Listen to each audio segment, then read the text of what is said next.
Seni sevdim sustum yine, düz bildiğim yol səhvimiş. Gözlerinde ittim bir gün, bu ürək seni seçmişmiş. Dediler bırak, bırakmadım, özüme yalan danıştım. Sen benim doğru sandığım en acı yanlışım sanmış.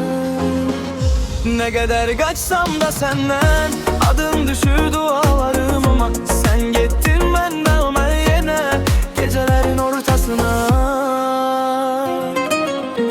Yanlışımsan ama hele de sevirem, bilirem zarar verirsen bana yine. Yanlışımsan, doğru değil bu sevgi ama yüreğim seni seçir her gece.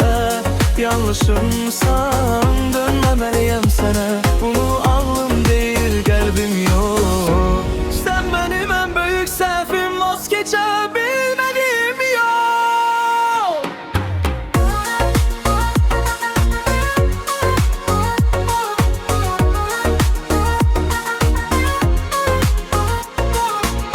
Bir gülüşün yeter yine, bütün kararlarım silinsin. Sen gelenende bu ürək yeniden uşaq kimi sevinsin. Bilirəm sonu yoktur, bu sevda beni yandırır. Ama senden vazgeçme, benim üçün daha rahatım. Ne kadar kaçsam da senden, adın düşür dualarıma. Sen gittin ben kaldım yine gecelerin ortasına. Yanlışımsan ama hele de sevirem, bilirem zarar verirsen bana yine. Yanlışımsan, doğru değil bu sevgi ama yüreğim seni seçir her gece.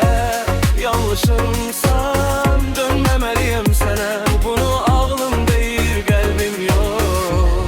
Sen benim en büyük səhvim, vazgeçebilmedim yok.